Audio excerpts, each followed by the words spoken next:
The synodic chamber of the unified galactic consensus was a monument to the profound, cold stillness of power, a cavernous space carved from a moon of crystallized, chronologically locked stellar remnants, the very air within it tasting of ancient light and ionized gravitic stress.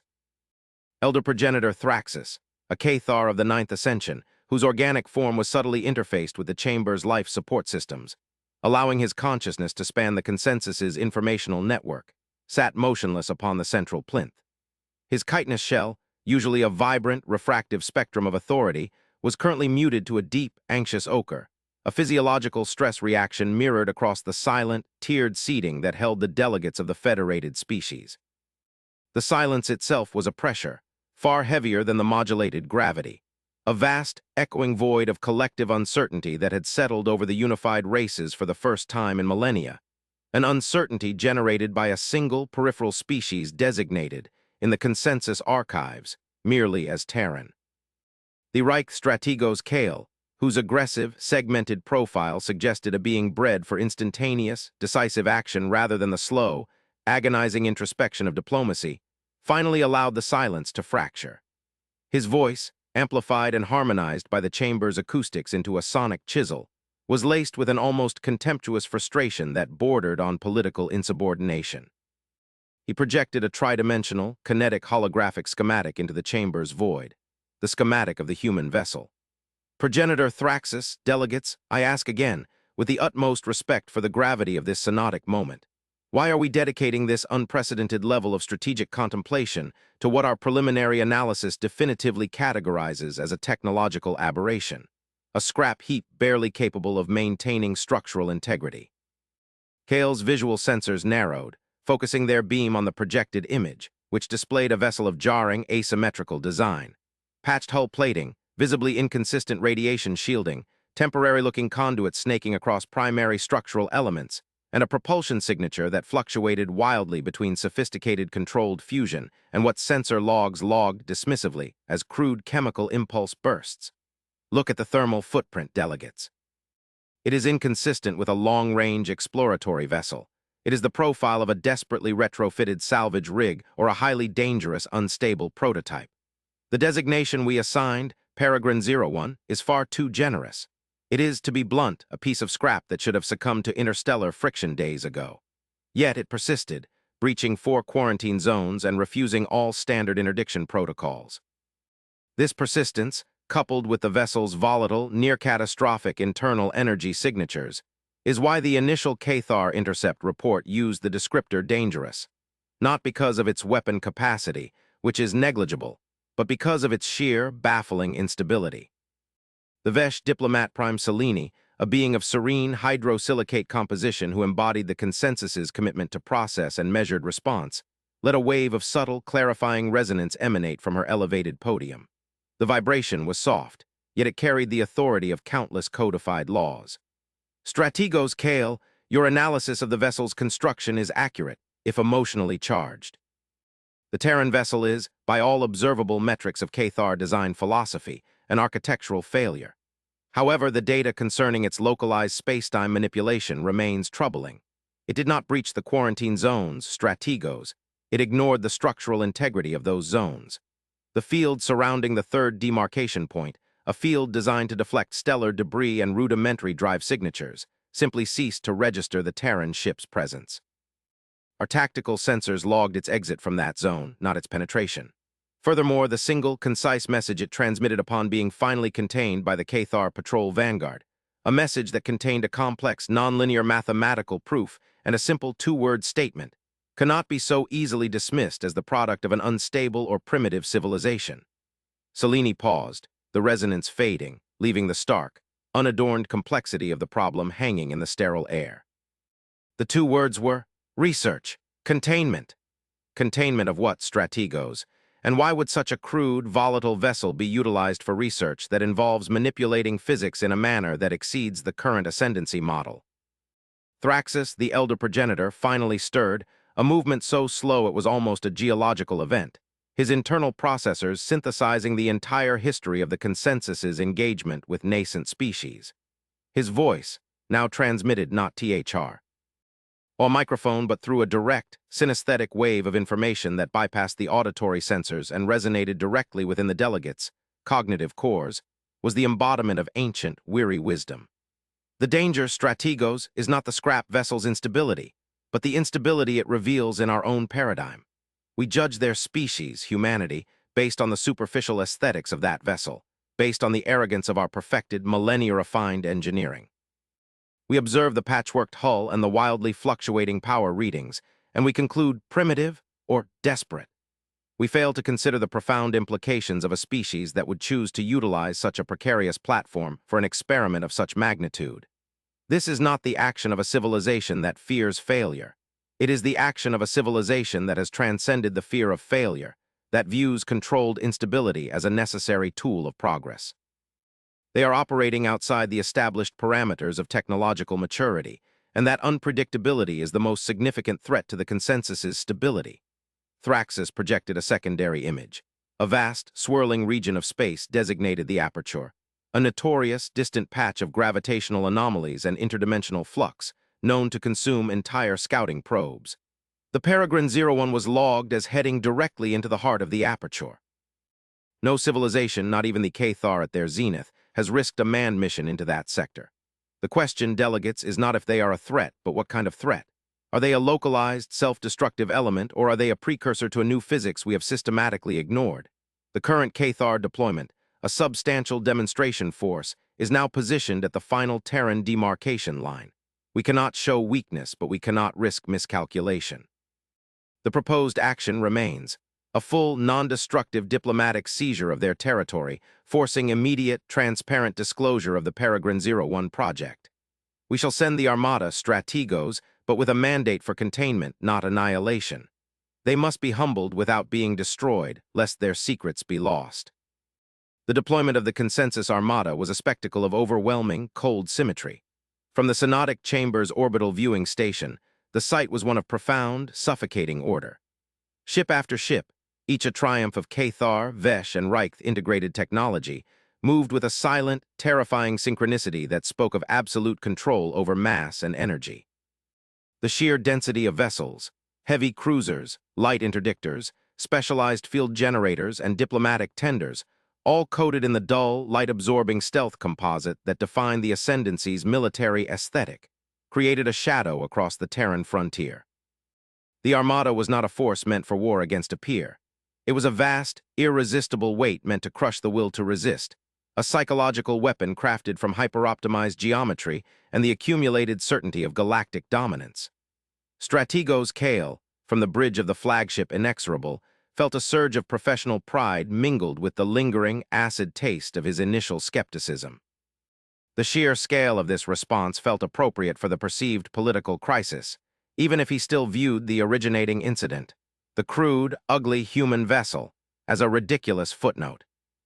Transmit the final, non-negotiable ultimatum, Kale commanded, his voice firm, echoing slightly in the spacious, darkened bridge, its windows offering a silent, panoramic view of the formation. Standard Consensus Protocol Gamma-7 Delta, immediate cessation of all localized energy field manipulation, surrender of all deep space assets for inspection, and full disclosure of the species' technological and philosophical archives. Inform the Terran representatives that the final boundary line will be breached in precisely 0.5 cycles if compliance is not registered. We are here to bring order to their chaos, to impose the logic of the consensus upon their dangerously erratic science. He allowed himself a moment of internal reflection.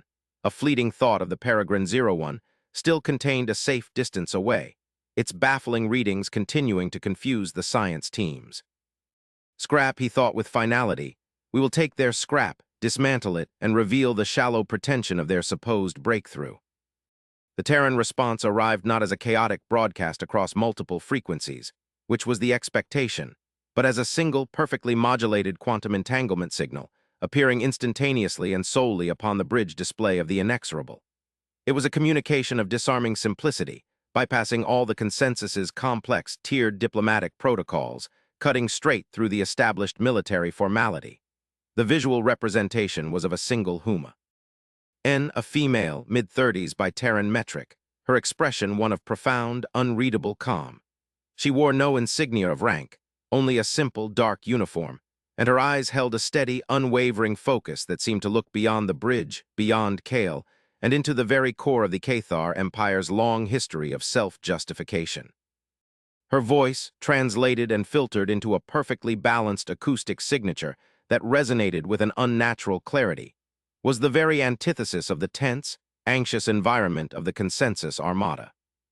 "This is Ambassador Alia of the Sol Sovereignty," the woman began, her voice possessing a measured, even cadence that refused to acknowledge the overwhelming military presence arrayed before her. "We acknowledge receipt of the Ascendancy's ultimatum, designated Protocol Gamma-7 Delta. We understand the strategic and political necessity that compels your action, which is a calculated show of force intended to impose immediate stability and enforce the perceived hierarchy of the galactic structure. We also register the accompanying, unspoken contempt for the vessel designated by your forces as Peregrine 01 and its perceived technological volatility. We must, however, politely decline your request for surrender and inspection, as the current state of our technological understanding precludes any action that would violate the fundamental safety parameters established for the region you are currently approaching." Kale felt a cold, professional fury rising in his core, the audacity of the refusal a direct affront to the combined authority of the consensus. "Ambassador Alia," he transmitted, his tone icy, "you stand before a coordinated, unified force capable of rendering your entire territorial space inert in a microcycle. Your refusal is an act of species-wide suicidal declaration. Explain your fundamental safety parameters." "You have 0.2 cycles remaining before the Armada advances to full seizure." The human ambassador did not react to the threat. Her expression remained serenely composed, and her response was delivered with a strange, philosophical detachment that only served to increase Kale's unease. "The safety parameters are predicated on the stability of the local metric tensors," Alia replied, as if discussing planetary weather patterns. "The vessel Peregrine 01, which you mockingly refer to as Scrap, is not an exploration ship. It is more accurately a field state modulator and active nullification emitter, built from salvaged, stressed components specifically, because the research required a platform with a very low tolerance for field instability and maximum structural dampening. A platform that could survive the precise, chaotic energy signatures necessary to generate the solution. The instability you detect is not a flaw. It is the deliberate byproduct of the energy consumption required to sustain the real project. That project is the establishment of a localized, non-baryonic matter containment zone, a defense structure known to the Sol Sovereignty as Junction Field 007, JF007. She paused, and the gravity of her next statement, delivered without any discernible emotion, settled like a vast, unseen object on the bridge of the inexorable. "Strategos Kale, you are currently positioned precisely at the outermost boundary of the initial JF007 containment field's operational envelope. Your advance beyond this point will be automatically classified by the field's predictive algorithms as a full-scale, aggressive kinetic incursion, which necessitates an immediate, preemptive activation of the system. The purpose of JF007 is to nullify all structured, high-energy baryonic mass within its influence, not with destructive energy, but with a complete, irreversible phase-state transition. It does not destroy the object. It merely transforms it into a non-recoverable, ultra-stable, non-interactive mass, rendering it permanently inert to all known physical laws of this dimension. This is not a threat, strategos. This is a scientific and ethical warning." Kale, caught in the web of the human's unnerving calm and the staggering scientific claim, felt a primal confusion override his training. "A phase-state transition? You claim to have engineered a field that instantaneously neutralizes the entire physical composition of a unified armada. The energy requirements alone defy the Ascendancy's entire known physics database. You are lying. This is a desperate attempt to stall, a bluff based on the unstable readings of your pathetic vessel." Ambassador Alia's perfect composure finally shifted, but not into aggression or fear. Instead, it registered a fleeting expression of profound intellectual pity. "The lie, strategos, is the self-imposed limitation of your perception. The energy requirements are not the problem. The efficiency of the mechanism is the breakthrough. We did not build this to fight you. We built this to protect us from a threat you have chosen to ignore for the last 40 millennia, a threat which is entirely non-sentient and entirely catastrophic.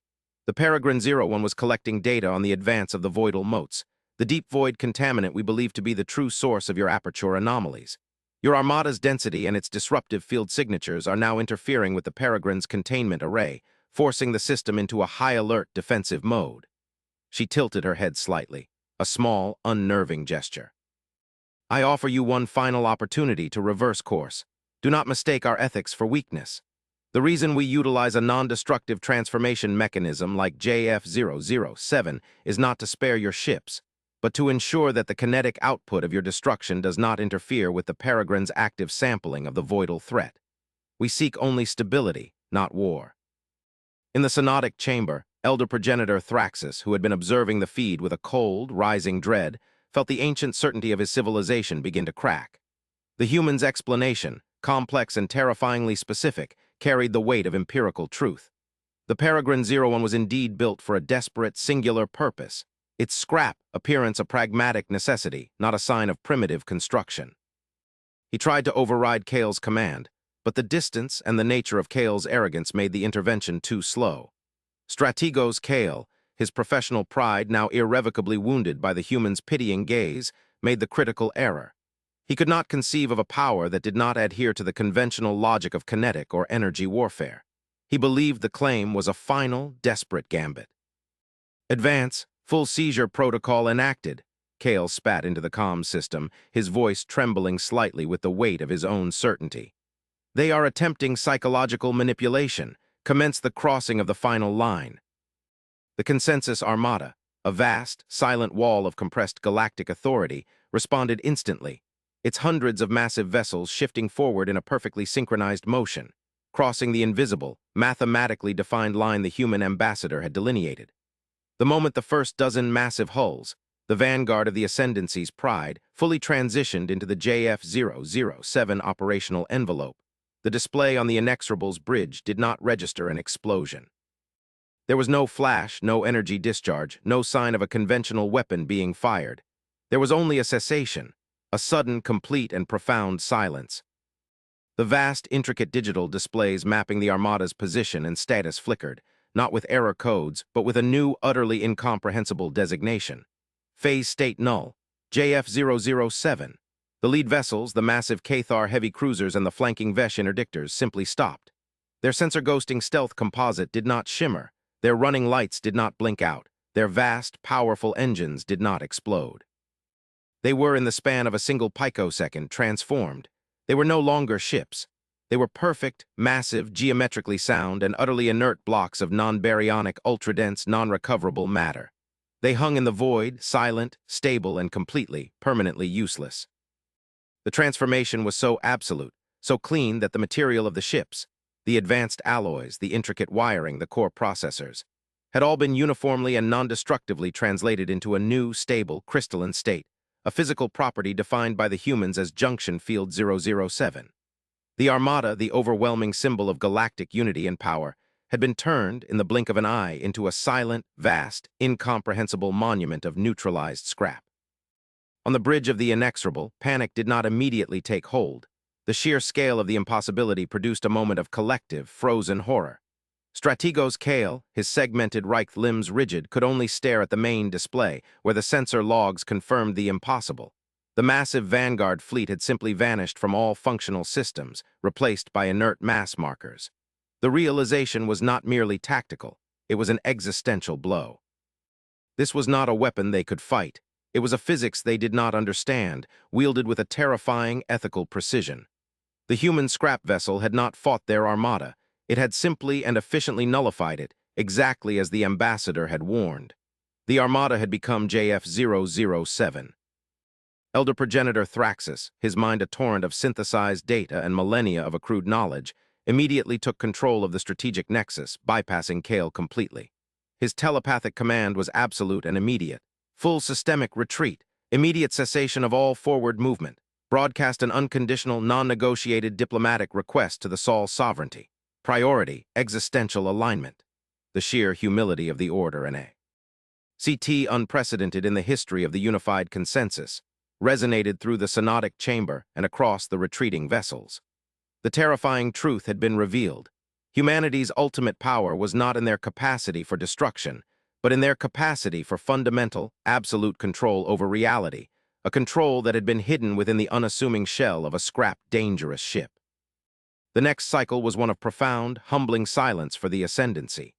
The remaining ships of the Armada retreated to a safe, immense distance, leaving the massive, inert blocks of JF007 hanging in the void as an eternal, silent testament to the failure of their arrogance.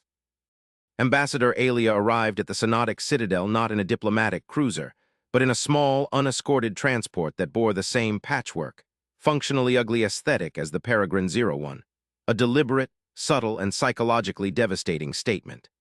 She stood once again before the gathered delegates, but this time, the atmosphere was one of palpable, agonizing deference. Strategos Kale was absent, confined to a disciplinary review board, and Diplomat Prime Seleni's hydrosilicate form was oscillating with a faint, respectful glow, a Vesh sign of cognitive absorption. Thraxus, having physically disconnected from the central plinth to meet the ambassador at the floor level, an act of unprecedented humility for a Cathar progenitor, initiated the dialogue. Ambassador Alia, his synthesized voice was low, burdened. The consensus accepts responsibility for the catastrophic failure of judgment. Our perception of your species was compromised by an arrogant reliance on established technological metrics and a failure to comprehend the ethical prioritization of your scientific development. The speed, the efficiency, and the non-destructive nature of the JF007 field, its absolute finality, has redefined our understanding of force projection. We were prepared for war. You presented us with an enforced, non-violent stability. We ask now, with complete transparency, explain the purpose of this technology, the true nature of its creation, and the magnitude of the threat that necessitated such a catastrophic level of defensive capability. Ambassador Alia nodded, her expression finally softening into one that was still calm, but now infused with a weariness that suggested a profound, long-held burden. Progenitor Thraxus, the explanation must begin with a philosophical premise. Humanity is driven not by the desire for external conquest, but by the relentless internal need to solve fundamental existential problems. Where your unified species sought to perfect the application of known forces, kinetics, energy projection, gravitic manipulation, we focused on the structure of reality itself. We recognized that the universe, while vast, is fundamentally unstable at its deepest levels. The concept of JF007 did not originate as a weapon against potential adversaries. It originated as a theoretical solution to a universal entropy problem, a safeguard against the inevitable, non-sentient degradation of all stable matter. She turned, projecting a new schematic onto the vast, silent void of the chamber, a schematic far more complex and terrifying than the simple image of the now inert Armada. It was a model of the galactic periphery, highlighted by billions of infinitesimally small, self-replicating anomalies. You call the region the aperture, a zone of unpredictable gravitational flux and interdimensional leakage. We call the phenomena the voidal motes, or more accurately, the primordial scar. These are non-baryonic particles, self-replicating at an exponential rate, whose existence is predicated on drawing energy from and destabilizing the localized metric tensors of structured matter. They are not alive, but they are expanding. They are a consequence of the universe's rapid, chaotic expansion in its youth, a residue of fundamental physics that should have collapsed long ago but found a survival mechanism in non-baryonic, ultra-stable existence. The delegates watched the simulation in horrified silence as the voidal motes, invisible to all but the most specialized sensors, advanced with a slow, geometric certainty, consuming regions of stellar dust, eventually moving on to stable stellar cores. For 40 millennia, Alia continued, her voice gaining a quiet, terrifying resonance, the consensus, with its focus on internal political stability and peer-level threat assessment, logged this phenomenon as background static, localized entropy, or unprofitable mining zone. Humanity, witnessing the nonlinear acceleration of the mote's expansion, recognized it as a slow-moving, absolute, existential threat to all stable matter in this sector of the galaxy. If left unchecked, the voidal motes would consume the entire local arm within 1,000 cycles, transforming all stars, planets, and civilizations into the same lifeless, non-interactive, non-baryonic maws. They are composed of the Peregrine 01, the scrap ship, was the only vessel designed to operate within the deepest concentrations of motes, using its cobbled, reinforced frame and volatile, high-energy systems to generate and test a stable counterfield. Its purpose was to collect the definitive physical signature necessary to calibrate a permanent, sector-wide defensive perimeter. The internal instability you observed was merely the necessary energy flux required to sustain the collection array in a hostile environment. Alia paused, her eyes sweeping across the gathered, newly humbled delegates. The JF007 field, which neutralized your Armada, is not a weapon of war. It is the core mechanism of the Voidal mote containment strategy. We discovered that the only way to neutralize the motes without causing catastrophic energy release was to transform them into a fully stable, non-interactive state. The junction field 007 material, essentially rendering the universe's ultimate threat into the universe's ultimate stability. Selene, the diplomat prime, absorbed the information, her body vibrating with the sheer weight of the scientific and philosophical revelation. So, the transformation of our Armada. It was not an act of malice, but an unintended consequence of a critical defensive system being placed on high alert due to the density of our incursion. Precisely, Alia confirmed. Your presence with its massive energy signature disrupted the Peregrine's delicate calibration process, forcing the defensive algorithms to execute an immediate, wide-area nullification sequence to clear the field of disruptive, high-energy baryonic mass. You were not the target, progenitor. You were merely an obstruction to the preparation of the galaxy's ultimate defense. You forced our hand into demonstrating the power we desperately wished to conceal, not out of secrecy, but out of fear that its premature reveal would lead to the very political instability and conflict we wished to avoid. Thraxus approached closer to the ambassador, the weight of his civilization's blind arrogance heavy upon him. He recognized the profound, terrifying ethical core of humanity. They had developed a power capable of utterly neutralizing their potential conquerors, and yet, their first, immediate deployment of that power was in the service of collective, universal defense, not selfish dominance. The scrap ship was a testament to the human willingness to risk everything for a cause greater than their own species, a paradoxical blend of reckless scientific daring and profound ethical responsibility.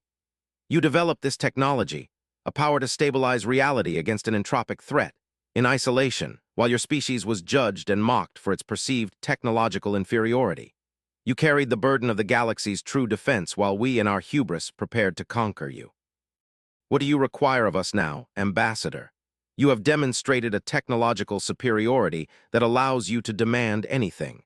What is the price of our alignment and integration into this defensive strategy? Ambassador Alia looked not at Thraxus, but at the holographic map showing the relentless, silent march of the Voidal motes. Her gaze was distant, weighted by the cosmic scale of the threat. We require only one thing, progenitor Thraxus, resources, not for our benefit, but for the construction of the permanent, sector-wide JF007 containment array. This defense is too vast for the Sol sovereignty to construct alone. We require the full, unconditional alignment of the consensus's logistical and industrial capacity, not as subordinates, but as partners in a unified effort against the Scar. We do not want your fleets or your territory. We want your dedication to the collective survival of stable matter. The price of our shared future is the dismantling of your arrogance and the complete integration of our two scientific philosophies. You will manage the logistical complexity of the array construction. We will provide the final, high-level physics of the emitters. We are not here to rule you, progenitor. We are here to save you and the entire sector from a threat you were too comfortable to even recognize. A wave of assent rippled through the synodic chamber, a collective agreement forged not from political negotiation, but from absolute, undeniable necessity and a profound, humbling realization. The fear of humanity's power had been replaced by a deep, resonant respect for their ethical clarity and their terrifying, singular vision.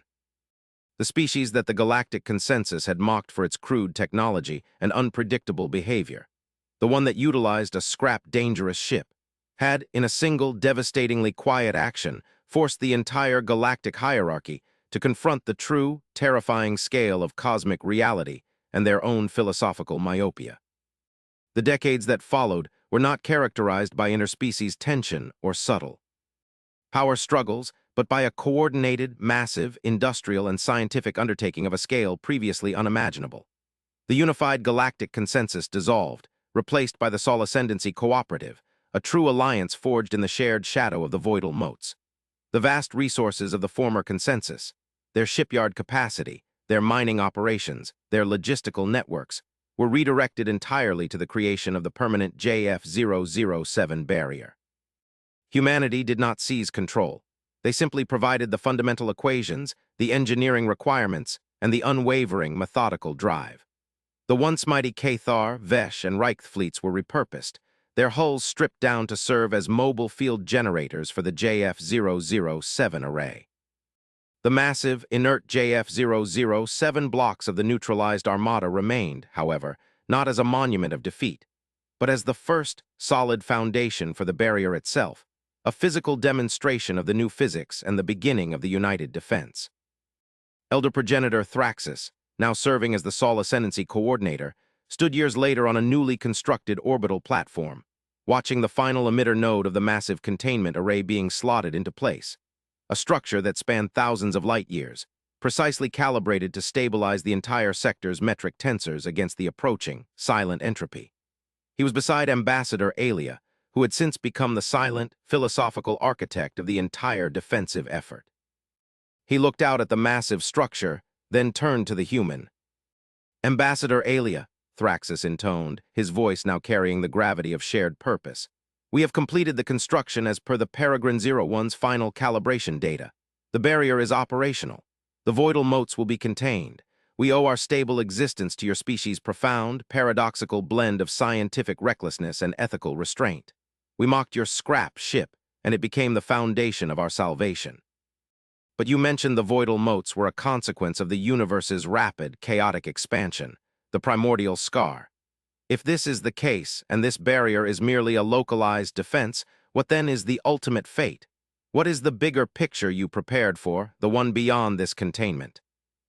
Ambassador Alia took a slow, deep breath of the station's recycled air, her gaze drifting far beyond the newly operational JF007 barrier, towards the empty, silent blackness of the intergalactic void. Her face settled into an expression of intense, quiet awe, an emotion the consensus had not seen on a human face since the initial shock of the reveal. "Progenitor Thraxus, the JF007 containment was only the first necessary step. The motes are a threat, yes, but they are also a universal signal.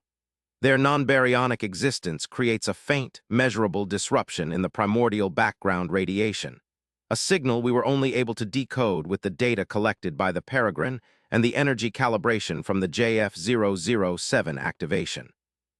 She raised her hand, and the void of the chamber, now completely repurposed as a strategic center, lit up with a final, overwhelming holographic display. It was a projection of the farthest edge of the newly stabilized sector, and emanating from the absolute deepest void beyond the voidal motes, influence was a complex, mathematically perfect, patterned wave of energy. It was not chaotic. It was structured, deliberate, and vast beyond comprehension. The energy signature was non-natural, clearly artificial and demonstrably ancient, older than the oldest Cathar records. "This is the twist, Progenitor," Alia whispered, the quiet sincerity of her voice overwhelming the grand scale of the chamber. "The signal is entirely alien, and it has been propagating for longer than our respective species have existed. Our analysis, calibrated by the stable-state physics we perfected to create JF007, translates it not as a message, but as a broadcast of pure, functional, compressed data." She tapped a point on the schematic, and the data stream translated into a single, cohesive, linguistic statement. "The content of the signal is a singular, concise directive. The universe is a library. The architects have withdrawn. Seek the great archive at the center of the entropy scar. You are ready to read." Thraxus felt a cold, philosophical terror mingle with an exhilarating sense of absolute destiny. The motes were not merely a threat, they were a boundary.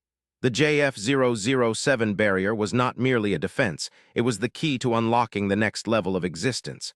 The architects, the archive. "You mean to tell me, Ambassador, that the entire existential crisis we faced, the voidal motes, the development of JF007, the humiliation of the Armada, the unity of our species, was merely the preparation, the mandatory test for access to a higher echelon of knowledge? That the true frontier is not conquest, but comprehension?" "Alia," smiled a profound, weary, yet utterly victorious expression that finally revealed the core of human emotion. The scrap dangerous ship, progenitor, was built to face oblivion. In doing so, it proved that the human mind, fueled by ethical necessity and a disregard for comfortable limits, is the ultimate engine of reality transformation. We were not ready for the archive before. We were too arrogant, too focused on each other. Now unified, humble, and possessing the key to non-baryonic matter stability, we are ready. The Galactic War has ended before it even began, not with a treaty but with a scientific truth. The true story begins now, in the silent, terrifying journey into the center of the former threat, guided by the signal of a power that dwarfs us all. Our focus now shifts from defense to the greatest, most profound exploration ever conceived. The galaxy mocked Earth's dangerous scrap ship, and that ship, in turn, gave the galaxy the means to read the first page of the universe's ultimate history.